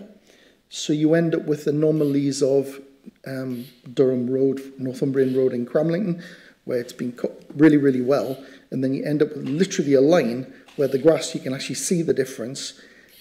And to members of the public, that looks like you've been out to cut and you've missed that bit. So I hadn't noticed that before. Normally it was done on what I would call, in very simple terms, a kind of a sightseeing cutting policy. But it appears there seems to be a priority around arterial routes, and I know that other members in Cramlington and maybe elsewhere have noticed this as well. So I was just wondering if you can clarify that one for me as well. Thank you, Councillor. Yes, it's a bit like the area beside where you live, where we met a couple of weeks ago. And it's just about, I'm going to call them parcels of grass, and how they're deployed or how they're detailed in the Total Mobile software that the teams use. I've now got access to that, and I got that on Friday gone, so we can now see that parcel of land, whilst it's adjacent to that parcel of land, may not be cut at the same time, so we can start to tweak that. With respect to the question that you asked, the arterial routes, yeah, we do roadsides, because it isn't just one team that does the roadsides, as that they're called in Cramlington. We deploy a number of teams, so we would stop doing estate cutting to ensure that that was done as quickly as we could, and then they would be redeployed back into their areas. So it isn't one team. There isn't one. The team that does Northumbrian Road isn't just that team who does that. We sort of attack it en masse. So it may look like that, and I think this thing that you rightly raised, and we've looked at it, because when I was able to look at the software, I sort of commented to Stephen Wardle here, and said it's quite stark when you see it on a map. We've never had it on a map before, so that's going to give us that opportunity. And it might be that we don't do all of the roadsides in one go. We do parcels of it, and then do neighbouring pieces of grass. So, you know, it was the thing that you raised. We've moved that on, and we're going to be able to make it look maybe less queries from the public, but it will be addressed. Thank you for that. Councillor Dunbar. Yeah,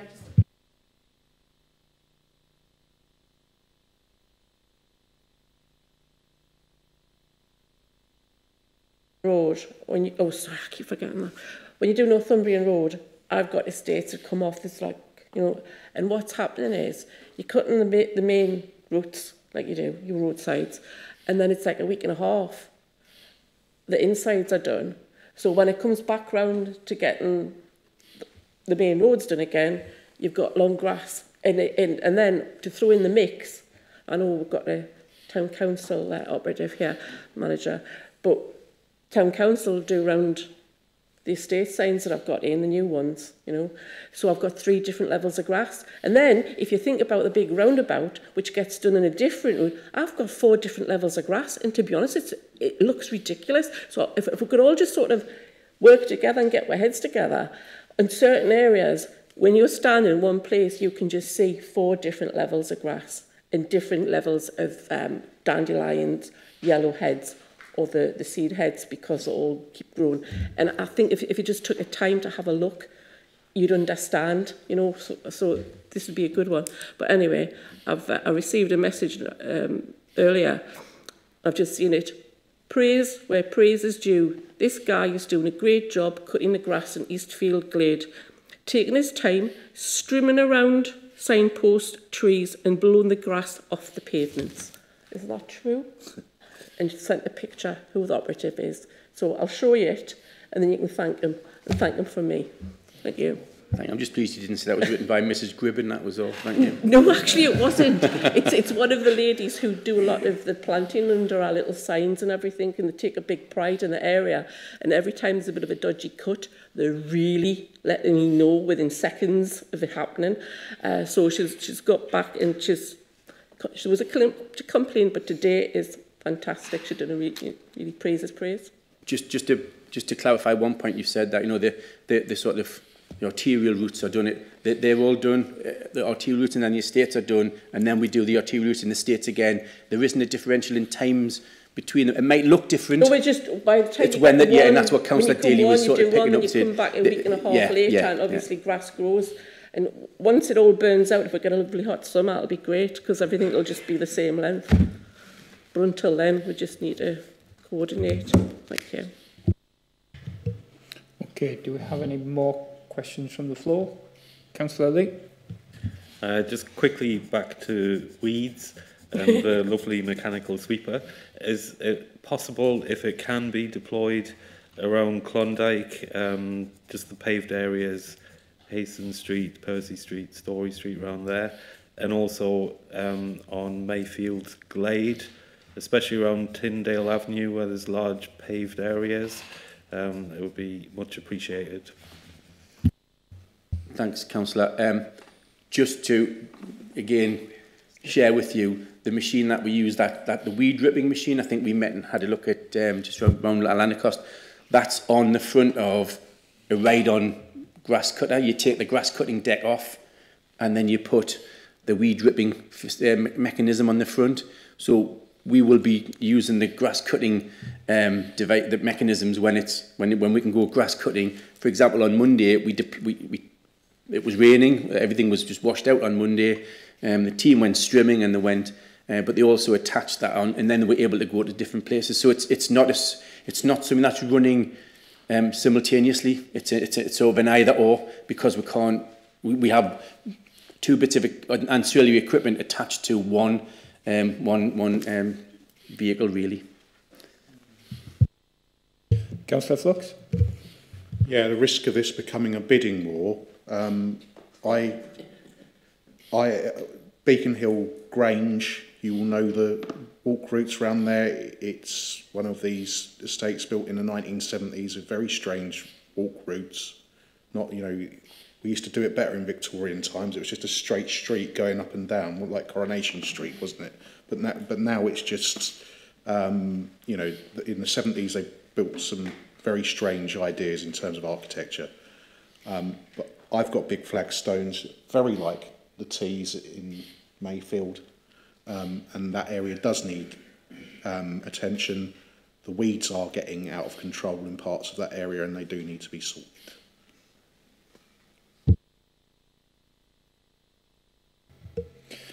Okay. If I can just raise a couple of points, please, Tony. So, the bankside cutting with the remote, how often is that carried out? I'm quite conscious that when we look at the grass cutting overall, you know, and whether it's the side of the road or in the estates, and we've discussed that quite at length, regularly the bankside cutting, you know, beside the underpasses, seems to be quite out of kilter with it. So where the rest of the grass cutting, you know, might get done, sometimes this bankside stuff gets really, really long. So what programme and how often does that get done? That's programmed to be about 6 times a year. It's not part of the amenity grass cutting programme. It's a dedicated machine, and the driver of that machine rides the quad and does the weed killing and steps into backfilling any ride-on operatives who aren't at work. So, but it's about 6 times a year. I think that's the target. So where the other grass cuttings every 2 weeks, that'll be every 4 weeks? No, it's yeah, maybe it's every month, yes. Yeah. Okay.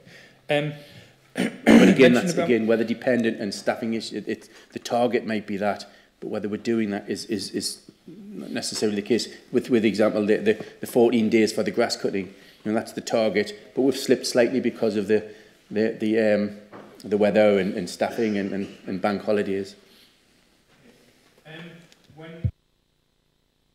The Ripper, and I raised with you about the road sweeping, and I know you came out on one particular estate. Which is the most effective between spraying the weeds in the sides of the roads or using that Ripper? Which is going to get those out the best? Well, spraying the weeds doesn't actually remove them. Spraying the weeds will kill the growth that's there. That's why we have to wait till we see growth being established. We're not allowed to use any sort of residual treatments now that would prevent the seed from germinating. So you have to see some growth, and the treatment is on the actual leaf. The weed rip is instant. When we were at the park and we saw that edge, it's just a clinically clean edge immediately. It then also removes a bit of detritus as well, which we then had to get the sweeping machine to come and do. So from an instant effect, the weed rip, and it does areas, big swathes, big paved areas brilliantly. Because what I'm thinking of is the amount of time that's taken spraying and the amount of time it takes for that to work, and as you say, it doesn't fully kill it off, as against the Ripper. Because if those weeds aren't removed, the upshot of it is, whether it's the side of the road or whether it's the side of the cycleways, the damage it creates to the side of, the carriageway and the tarmac, because it starts to crumble, it starts to lift it, etc. So ultimately, in the long run, we've got surface repairs that needs to be carried out.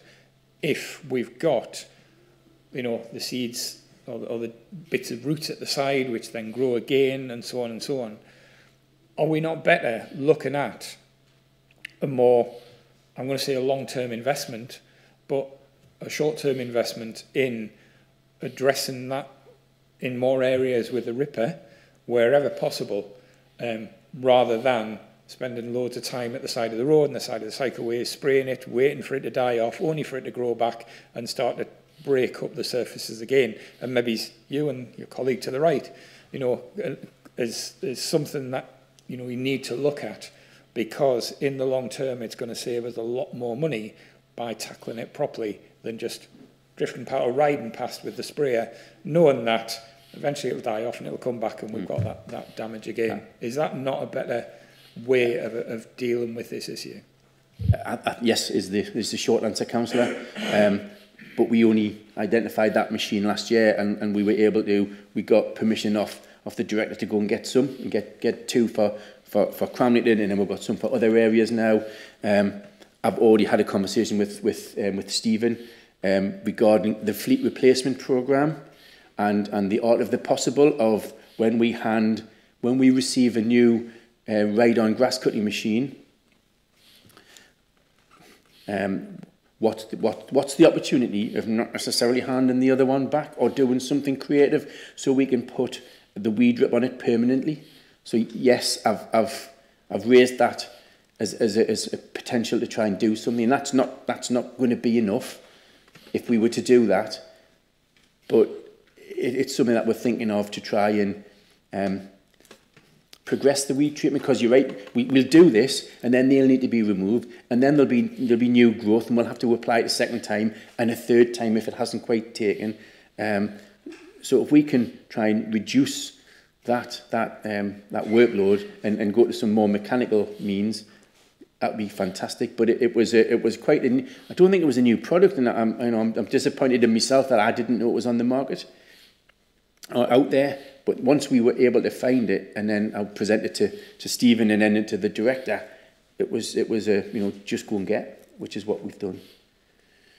Okay, thanks, Tony. We'll move on to Mick for his update now, please. Thank you, Chair. Faster whistle tops rather than Tony. All highway inspectors and maintenance crews obviously continue to work inspecting and repairing defects, making safe and category 1 defects across the county, especially the southeast area. Gully Empty is fully deployed with reported issues doing cyclic maintenance, and this is across both my operational areas. A large tarmac patching on the carriageway and footway works have been programmed starting in the coming weeks, and the members will be notified who are affected in due course. Drainage improvements at Prospect Avenue, Seaton Delaval.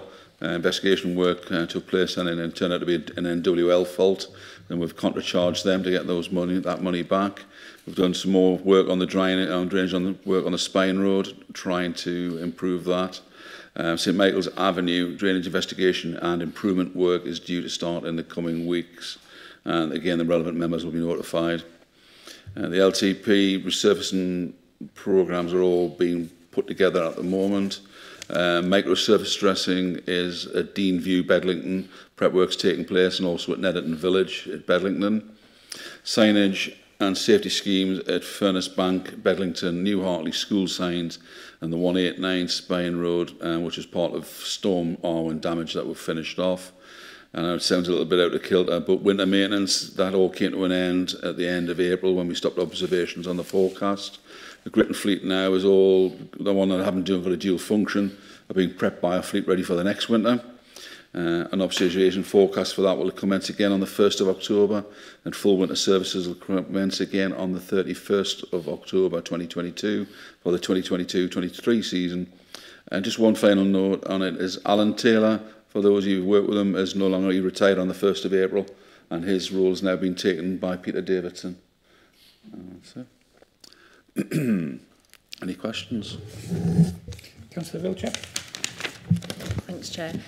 Do we have a date for the interactive speed signs installation at Bedlington Bank, please? What location was that at? At Bedlington Bank, next to Atley Park. Check out when the dates are for that, because I haven't come across my desk just at the moment. Can all councillors be copied in as well? Myself, Councillor Robinson, Councillor Taylor, because I've not heard anything from it. Go on then. Can I just say, I know it's the end of next month.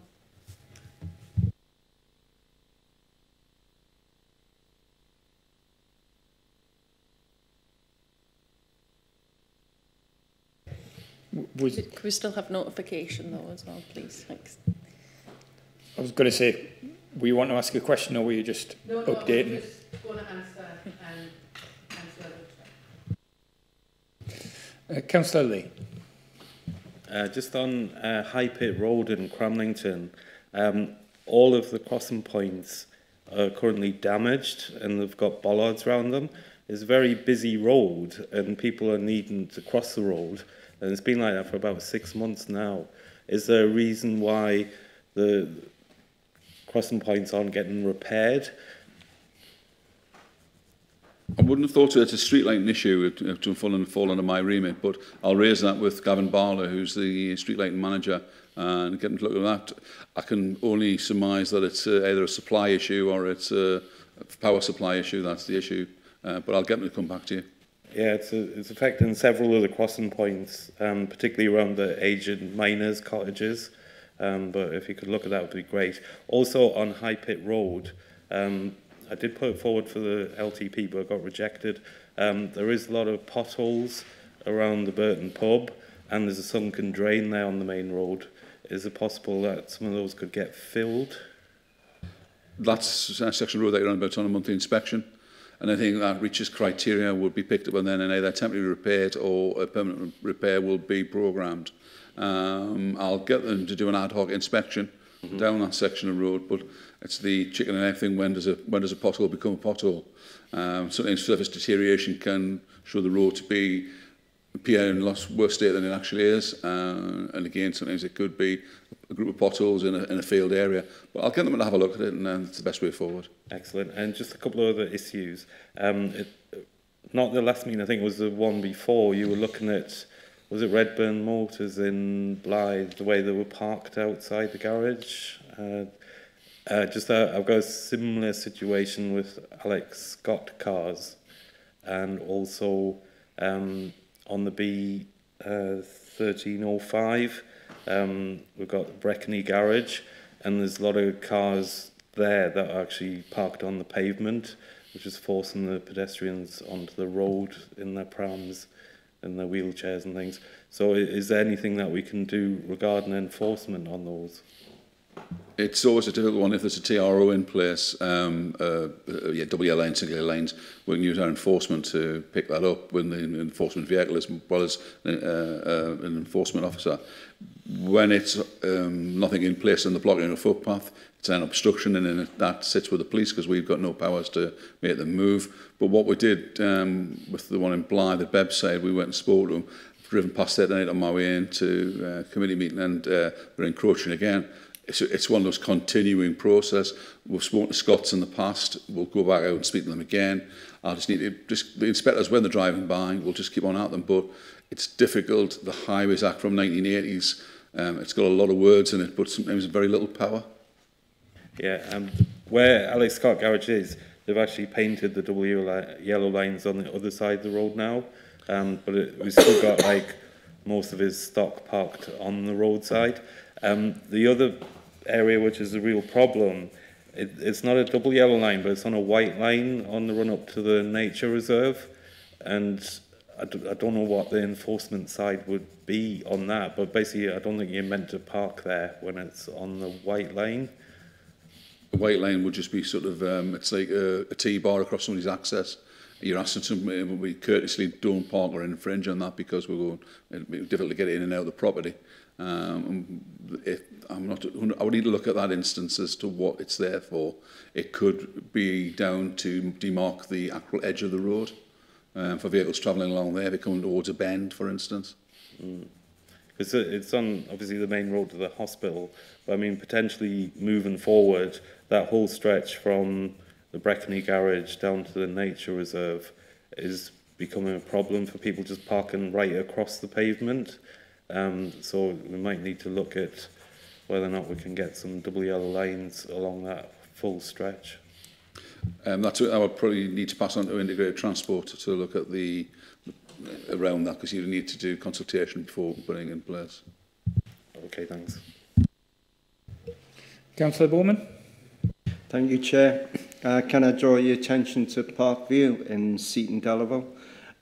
It was badly damaged. The road surface was badly damaged in Storm Arwen because quite a few trees in the park tumbled, and roots actually came, well, it's lifted the road quite substantial along Parkview.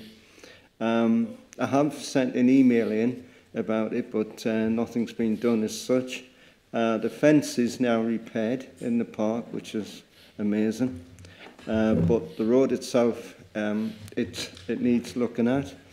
Can I also point out that the road is up for being changed to a one-way system? And I believe there may be some engineering works being done on the road. So can you liaise with Highways about that as well, please? By liaise with Highways, by integrated transport, the design section. Yeah, that's right. So you want us to liaise with them, yeah? Yeah. Right, okay, we normally do. We have a very early contractor involvement in a lot of these things, about how better they're working and best way to construct things. We'll deal with that. You said Parkview at Seaton, in your ward, was creating an issue with trees, was it? Mainly trees. Is it in the footpath or in the actual carriageway? It's a carriageway. There isn't a footpath on that side where the park is. Obviously, the roots have moved underground and lifted the roads in various places. It is quite substantial. Yeah. And you also said that you sent a letter in or an email in. Who did you send that to? I'm just surprised that you haven't received a response from it. I sent it to Highways programme. So it went to integrated transport, yeah, Highways programme. I haven't responded. No. I'll chase them up about not responding because, again, that's not my team, but I'll speak to Neil Snowden and others within there. Yeah. Can I upset you? Have you got any hankies? Because I'm going to make you cry. Yeah. Well, thank you very much for doing the roundabout at Avenue Head. It is beautiful. The road surface is perfect. Unfortunately, yesterday I had to phone Northumbria Water It's got a leak on the roundabout itself, so there will be digging holes, sadly. Tears will be cried, don't worry. Thank you. Okay, do we have anyone else? Councillor Robinson. Thank you, Chair. Make just a very quick one. You know I've been on to you about the tarmac patching jobs in my ward, and you mentioned this tarmac patching going to be done. I hope it's done a bit better than what I've witnessed. Again, I saw you copied me into the emails you sent off asking for inspections and that, but nothing. I've had nothing back. I don't know what's happening with it. So thank you for doing your job, but can you chase whoever you asked to come out and inspect it? If I may ask Russell Mason to contact you.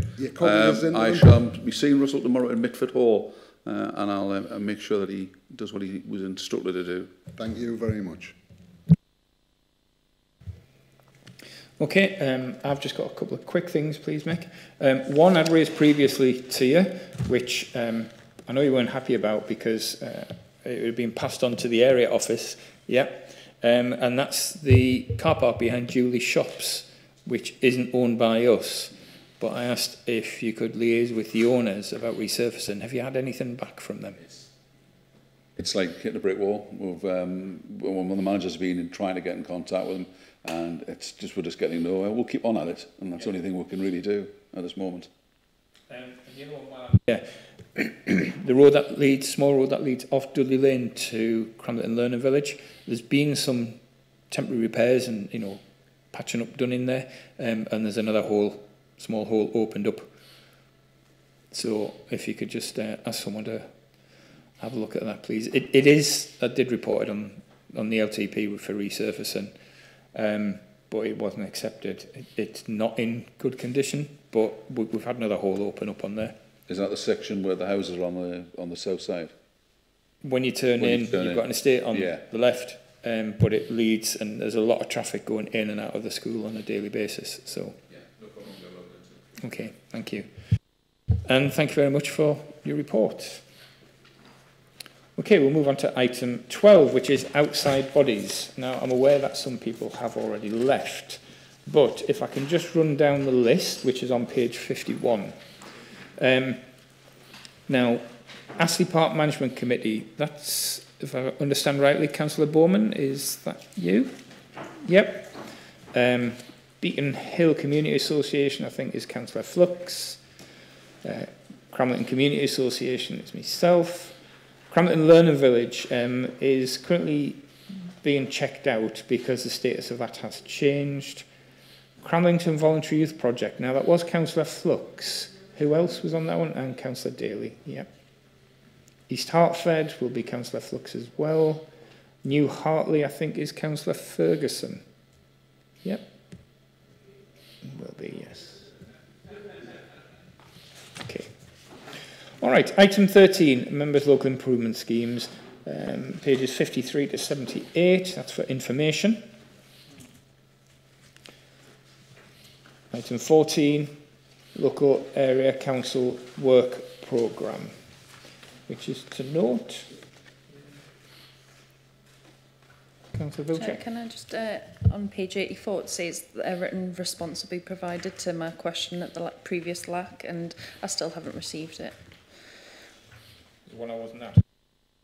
Me neither. Yep. Not my fault. If you can let us know what that question was, we'll chase up on it. Yeah, thank you. Item 15, future meetings. Please note the dates of the meetings for the ensuing year. And item 16, urgent business. Does anyone have anything urgent that they wish to raise? Okay, thank you very much, everyone. I know it's been a bit strange being the guinea pigs with the new setup, but I appreciate your patience with this. Thank you. And I'll close the meeting.